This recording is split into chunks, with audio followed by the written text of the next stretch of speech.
Hello everyone and welcome to the Easter edition of Baking with Paul.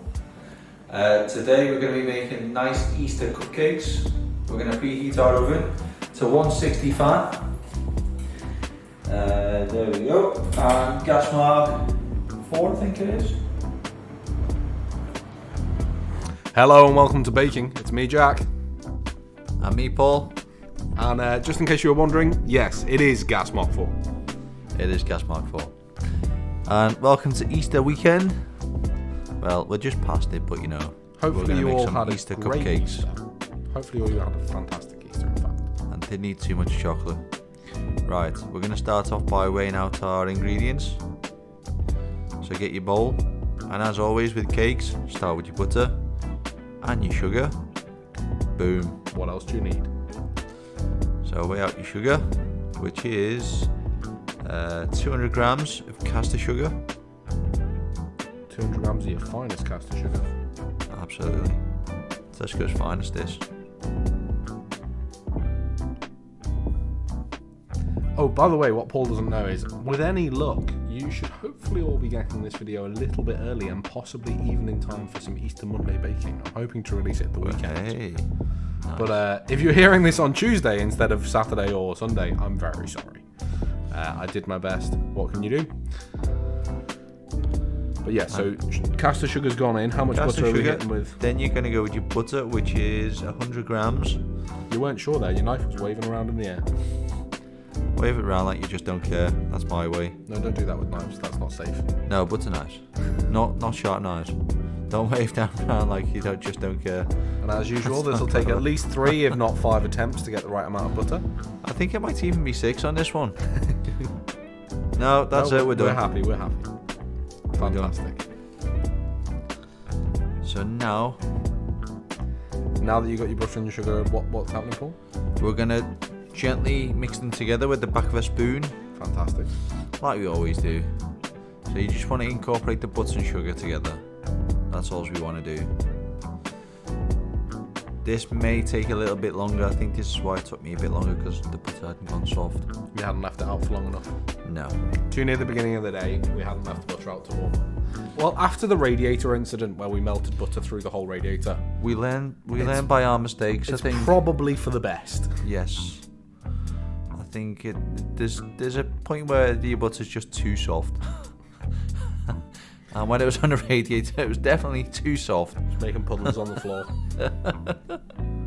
So as usual, you all know this by now, you're just pushing the butter into the sugar until it's mixing together. And the reason you kind of push and press is to encourage that butter to melt and soften up. I tell you what, though, it is a good workout for your forearms. I'm going to tell you that right now. Alternatively, if you don't want to work your forearms out, you can just leave the butter out for a bit longer, let it soften up, and it won't be so hard. Or use an electric whisk. Some people like to use electric mixers. I'm just old school. No, You know this. The thing is, we assume that everyone's got a wooden spoon in a bowl, but we don't assume everyone's That's why got you an always do electric it this whisk. way, because everyone's got like hand whisk, everyone's got a wooden spoon, everyone's got bowls. Most people, you would hope. Yeah, I'd assume most people have got. You can hear the squeaky noise of me opening my water bottle. Refreshing. Right, I think we're just nearly there now. Ready for the next stage. This Which stage will is called be- the creaming, right? Creaming the butter and sugar. It is. Cream the butter and sugar together. There you go. What's the next stage, sorry? You tell me, Chief. What do you reckon comes next? Oh, is it the egg? It may possibly be the egg. And as if from nowhere, there was an egg. You did this for a while, I'm realising now. Yeah, I did.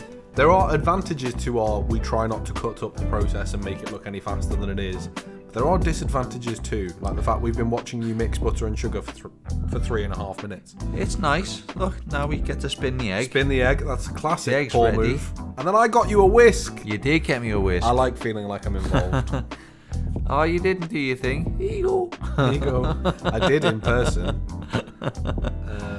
Now you get to watch me faff about getting the butter off the spoon. Yeah, of course. Naturally. You got a frog in your throat. I have. A little bit.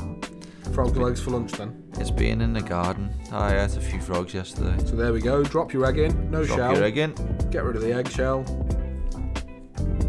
Wipe your hands for no reason. Clean your hands slightly so you haven't got egg on For them. those of you that don't know, Paul is a bit obsessive about cleaning his hands. Like, even if they're not dirty, sometimes he wants to clean them.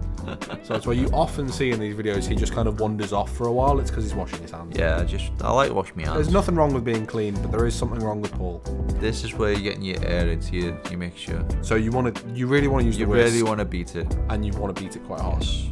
This is where you get your air So involved. with you the could egg. use a spoon, but it wouldn't be as easy, right? No, because what happens is if you use a spoon, your butter and sugar stay as like lumps. Right. So the whisk will break it all up and make yeah. that. It'll just get the air in there. I have done this with a spoon though. Like, if you just go absolutely mental with the spoon, it's going to work eventually. It takes a bit longer. Yeah, absolutely. Whisk Whisk is is just- way better. See how much we speeded up there? Absolutely, yeah. No, I'm with you. I'm just wondering if someone for some reason can had use a spoon. misplaced their whisk. Yeah, absolutely. Now you're gonna weigh out your milk. Oh, we're spinning the jug now as well. It's a new thing, you Getting know. a bit fancy. So this is 100 ml of. I like whole milk. Paul, you forgot the vanilla extract. Here you go. And add that to your milk as well. You're all going to notice now, Paul's been getting a little bit more forgetful lately, so in a lot of the videos you're going to see my hand giving him the thumbs up of, here you go, mate, got you this. Sometimes he even gives me little rewards, like he lets me lick the spoon or whatever. Yeah. Bit of golden syrup now and again. So here's the milk, and you're adding baking powder, is that? Baking powder, because the recipe says self-raising flour, but we only have plain flour. Right. So I'm going to add 1.5 teaspoons of baking powder. So is it about half a teaspoon per 50 grams of flour? Roughly. Okay. And here comes the cocoa powder, the best part. This is the cocoa powder. And you're going to need a good 50 grams, 50 I'd say. grams. Which took me a while. I underestimated how much cocoa powder weighs. It doesn't weigh much at all, apparently. It does not. As you can see, I just keep on going with the teaspoon. You shouldn't have reached for the teaspoon. You should have easily gone for the tablespoon here. Definitely. Because I think it went in about 8 times. So it's about 17.5 teaspoons, or just 50 grams. In for a penny, in for a pound, I say. So next is the flour, which is 150 grams of plain flour, or 150 grams of self-raising. Just making sure the scales were zeroed there so we can measure this accurately. So you get this in one go, you see. In one go. Yeah, I'm pretty certain I get it in one go. Maybe a tad much. Oh, you liar. I know. See, this is why you shouldn't say things before they happen on the camera. That hurt. It actually. Oh, don't. No. 4 times. That's not one go, Paul. That's one go for me. Will that teach you to stop saying things before they happen? No. No? Never. Okay. Never ever.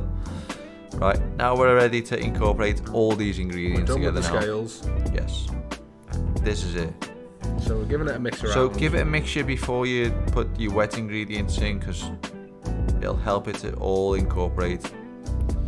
And when you were doing this, I did notice it got very clumpy and lumpy, but that's okay because the milk is going to loosen that out. That loosens it all up. In fact, I know I'm going off piste again and I'm judging it before I do. Okay. But I'm sure when I did this, I had the 100 ml of milk, but I added about another 30 ml because Right. I thought it was a little bit too dry still. So use your best judgment. Yeah.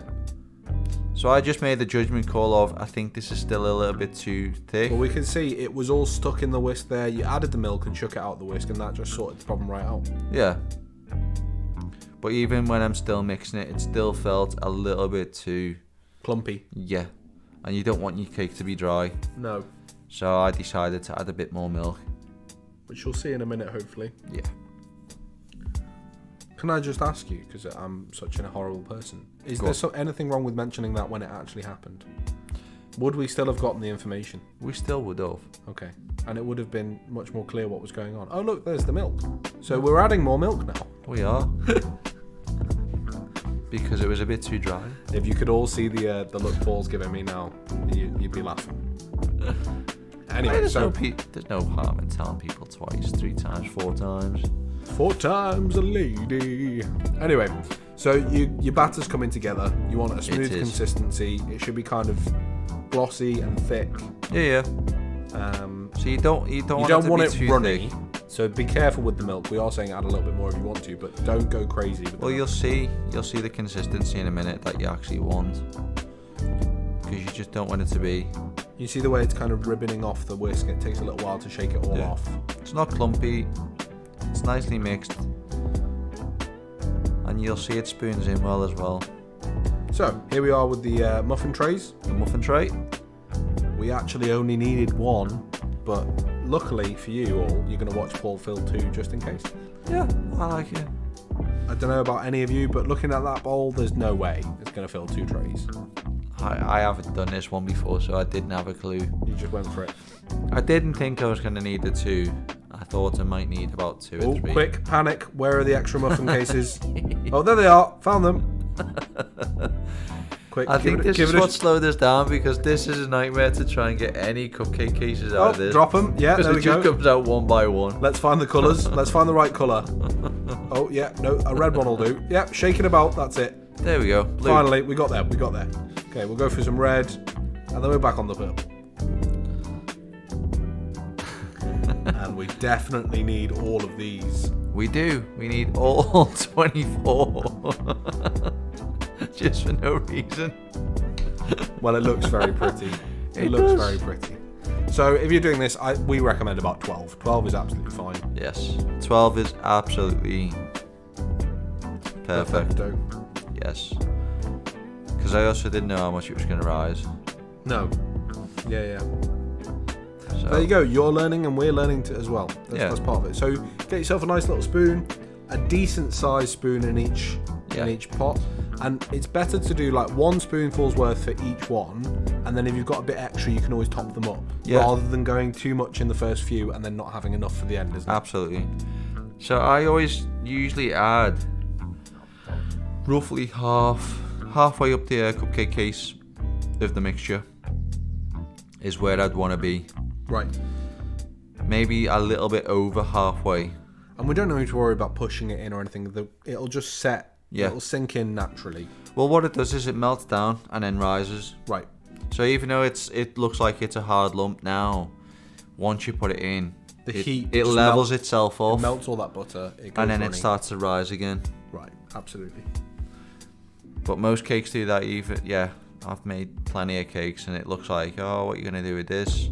Looks too lumpy, and then it just sinks and rises. It's like magic.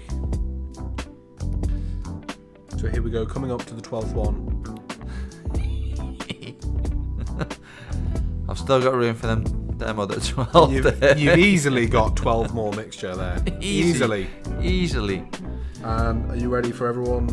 Right, what are we looking for? Oh, we found the spatula, Paul's favourite tool in the kitchen. Yes. What you can't see is he's scraping down the side of the bowl, getting it all together. Yeah, I think you told me to move it down. There we go, you can see slightly better now. It's alright, mate, it's hard to tell what you're doing if you can't see the camera. And we scoop it all together, spend 10 minutes cleaning the spatula off, and then spoon the rest into the other 12. What we're going to randomly do is put randomly 2 of these in, and then decide we don't want to do that, we want to move it over. Well, hang on, there isn't enough for 10 more. Who could have foreseen this issue? What am I going to do with that? Oh, yeah, let's divide it between... Not that one, though. The one over here obviously needed it. Yeah, okay. That one. Wait, maybe this one. See, I love seeing this because it's the magic of watching the cogs work in my head of, right, what am I going to do next? This is what I get to watch when I'm filming it. I'm like, what? Hang on, what's going on now? It's a magic moment. No, we all do weird things. So, although you do see 14 here, what is about to happen? I do condense them into 12. Does that happen on camera? I'm doing your job now and talking about things that happen off camera. No, it's off camera. So off camera, we actually took the extra mixture out of those 2 and divided it between the 12 that we had. Yes. Because we thought, what's the sense in doing 14? We'll do 12 and we'll do it properly. So they're all about halfway up, going into that preheated oven that was gas mark 4. You weren't sure at the beginning, but it is gas mark 4. It is gas mark 4. And bye-bye, cupcakes. We'll see you soon. Bye-bye. There's my knees and my hands, and there's the cakes. Oh, look at that. They rose. Lovely. Now, in fairness to Paul, they were a lot more lovely and domed before I made him leave them in the oven for a little bit longer because the camera wasn't ready. Yes. So you want to take them out a little bit before they look like that. You can also see I checked this one. The one closest to the camera, I checked it to see if it was done. So when they reach a nice big dome, they've risen up lovely, get them straight out the oven and then start scooping them out of the tray and putting them on a cooling rack. Just be careful because the tray will still be hot. Yeah, so either ask That's someone to help why I gently manipulate it. Well, just gently you guide can see it here, out with the knife. The knife goes under and then your hands don't actually touch the tray. No. So we get the knife under, lift it up and then just pinch the sides of the cupcake case and get it out. They are quite softies as well. So you have to be very, very lovely and light and fluffy. Yeah. You have to delicately take them out of this muffin tray. Anyone who knows me knows I'm not a huge fan of cakes and things, but these, oh my goodness. I don't even think I actually tasted one of these. I loved them. I loved them. I know Lizzie was a big fan as well. I'm going to let you into a little secret of what I did. Can we talk about that? I am, because I've just realised it's later on. Yeah. Well done, Paul. Well done. But I was thinking about it. A bit of growth going on there. I was thinking about it. So we left those 12 on the cooling rack for what, 10-15 minutes at least? If not, I think you want to leave them for about an hour before you start. So we're moving on to the icing now, aren't we? Yes, we are. And if you're going to be doing the icing stage, the cakes need to be room temperature. They cannot be warm. They will melt in. You need to let them cool right down. So this takes about an hour. Bunch of icing sugar, softened, really soft butter. I pre-weighed this. This is 80 grams of soft butter. Right. I pre-weighed it because I wanted it to be definitely soft. So if you break it up into smaller cubes and leave it to one side, it'll come to room temperature. I think you had this out from about 9:30 until about 2 o'clock in the afternoon. I did. So then we're going to move on to our icing sugar, and it's 250 grams of icing sugar. But I had loads left in these ones, so I'm just going to use them all up because it's good to use. Loads of little bits in each box, didn't you? So yeah. So I wanted to use up what we had left, so it doesn't go to waste. So just weighing out all these little bits of icing sugar, like so. Give it a little tappy tappy. Yep. I think this is the point where I said to you I don't think icing sugar because it just goes everywhere. I love it because you breathe in the sugar high. Open a new box. And there we go. We're just recording. So for those of you who don't know, that was Chris Burke just popping in as our special guest on baking this week. Chris, would you like to come over and say everything? We're just watching Paul make some icing now. He's got he's got the icing sugar and the butter in the bowl. If you want to say anything, just lean into the mic. Oh, he's doing a fantastic job. He's got the electric whisk out now. We have. It randomly comes out of that cupboard. You never knew that, did you, Chris? That there's an electric whisk in that cupboard. So you're just going to mix it together. Mix the butter and sugar. And as usual, the icing sugar is going to go absolutely everywhere. That's just part of icing sugar. It's what it does. But you want to do this before you add the milk because it just won't work otherwise. Chris is now going to sneak off and we're going to come and see him later, don't worry. Now Oh, he's left us some paperwork, guys. It's very exciting. So we're adding the milk. That's just a little splash of milk to bring just a little splash of milk together. And a little bit of vanilla extract for flavour. Oh, lovely vanilla extract.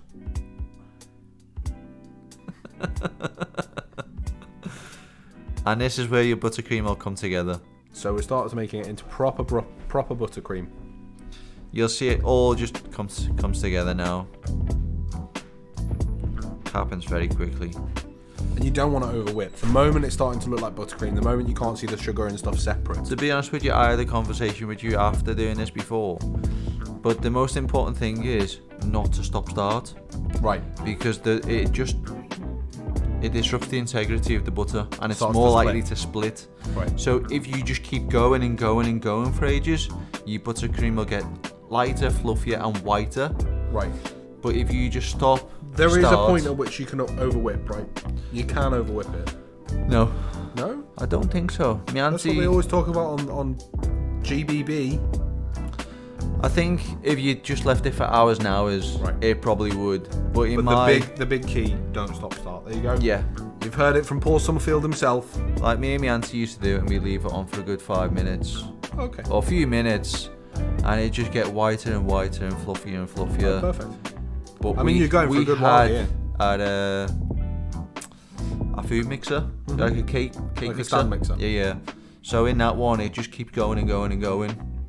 Oh, And it look at whips that. it all together. Beautiful. Shake it off. Yeah. But in my past history, the biggest thing is when you stop. I've only ever done it like I think 2 or 3 times where I split the butter. But it's more when you're using a hand whisk, and because you just can't can't keep maintain going, it ends up getting too hot and too funny, and then it just If you are using a hand whisk, just try and keep that speed up. Just try and keep it going. it's very hard, very very hard. Find the person in your house with the biggest forearms Biggest arms in general. and challenge them to whip some icing together. There we go. But Look at that's that. it. It's Lovely, all done. white, fluffy, vanilla-y icing. This was beautiful, by the way. It was absolutely lovely. And now this is the trick you've seen before. We're going to get the piping bag. We're going to put it in a glass. And we're going to roll it over the top of the glass. Oh, Paul, you forgot your spoon and your spatula. I did. Here you go, mate. It's a good job I've got Jack on hand. Thumbs up. Don't worry, I'm here for you. So obviously, spatula's just good at getting all the icing out of those corners as usual. Yeah, just going to get it all up into a nice little ball, and then you can just gently guide it into your food bag. Wow, your look paper at that. bag. It's lovely and fluffy, this. Exciting. Oh, it's almost on the glass. Don't mess it up, Paul. I did mess up slightly. It's too big. It won't go in. Just give it a little gentle shake. Oh, there you go. That's why you fold the sides now. Yeah, yeah. So you can fold them back on itself. I just got a bit of the old hiccups. And for those of you who remember, we did show you in a previous recipe how you could do this with a spoon instead of an icing bag. Yeah. But we're just going to use an icing bag today because we've shown you that before, and this is what we prefer to use. It's easier. Yeah. So that icing's ready to You go. can actually get fancy nozzles as well to stick in. Oh, we've talked about in the the fancy top as nozzles, well. haven't we? Yeah. I've even made you a fancy nozzle You once did? or twice out of pieces of plastic. It was amazing. It's probably one of the best nozzles I've ever had. And here we go. 12 cakes, completely cooled. Got the scissors ready. Take Just the end of your piping bag Put off. the end off. There you go. And then gently squeeze And twist the top. and twist. And keep going. And keep it fair so it's nice and tight. Everything out the way. Yeah, move everything out the way so everyone can see. There we go. Gently guide it round. There we go. And just repeat on your next few as much as you can. That's looking lovely. Yeah, they look even better in a minute. Oh yeah, the secret surprise, which you saw in the ingredients at the beginning. Those of you who are watching closely in the intro, they'll be thinking to themselves, "Oh, I know what's coming next." After the icing, there's a special topping. It is. Yeah. Anyway, so we're almost there. Now, what happens here is it looks like Paul's run out of icing. Actually, he was just being very considerate to me because I don't like icing. I know, weird. But I don't like icing, so he left me a couple to try without because I'm a picky bugger and he's very kind to me. Yeah. I think we had 1 or 2 other people who were like wanting to try without as well. Yeah. But there we are. I just topped off a few of the other ones with some. A few extra dollops, why not? And here we go. Did anyone remember what it was? It's a few mini eggs, or Smarties eggs, I think, in a minute as well. Yeah, I got a bit of both. Use your choice of Eastery chocolate to top these off. Yes. We like mini eggs, we think they look great. You can also do a bit of grated chocolate on them as well. Whatever takes your fancy. Grated chocolate, maybe a bit of popping candy. A really, really small Lindor bunny. You could do a Lindor bunny. You could do some, what are the little Malteser bunnies? Oh yeah, Malteser bunny. I mean, you could just get creative. I use mini eggs, but you can be as creative as you want. See, look at those mini eggs. They do look absolutely lovely. They look lovely. They look very Eastery. But alternatively, if you had a different occasion where you wanted to just be a bit fancy, you could add whatever you wanted to this, and it'd have the same effect. Yeah. They look like little eggs in a nest once you're done. Do you do? It's lovely. And here you'll see we've run out of mini eggs, so it's time to go get the Smarties eggs. It looks like a little chicken's come in and laid eggs on our cakes. Plop, plop, plop. It'd be a very small chicken. It will be a very small chicken. There we go. Got a few more Smarties eggs ready to go. One in there. And 3 in that one. Beautiful. You look pretty happy. You got icing on your hand. You're gonna go wash that immediately. I am. It's. And then just top off the other ones, because why not? There we go. Look at that. And I think we're about to transition to my favourite shot of the whole video. There they are. Oh, look at them. They look so good. Blooming beautiful. I think a little bit of grated chocolate. Tasted fantastic. It did. So happy Easter, everyone. Hopefully you got this video before Easter. If not, you got it on Tuesday. That's the best we can do. And yeah, as always, give it a go. Let us know how you get on. Happy Easter, and don't forget to send us some pictures. I'd love to see some pictures of this one. Yeah. Yeah. It would look amazing. It'd be nice. Thank you, everyone. See you all next week.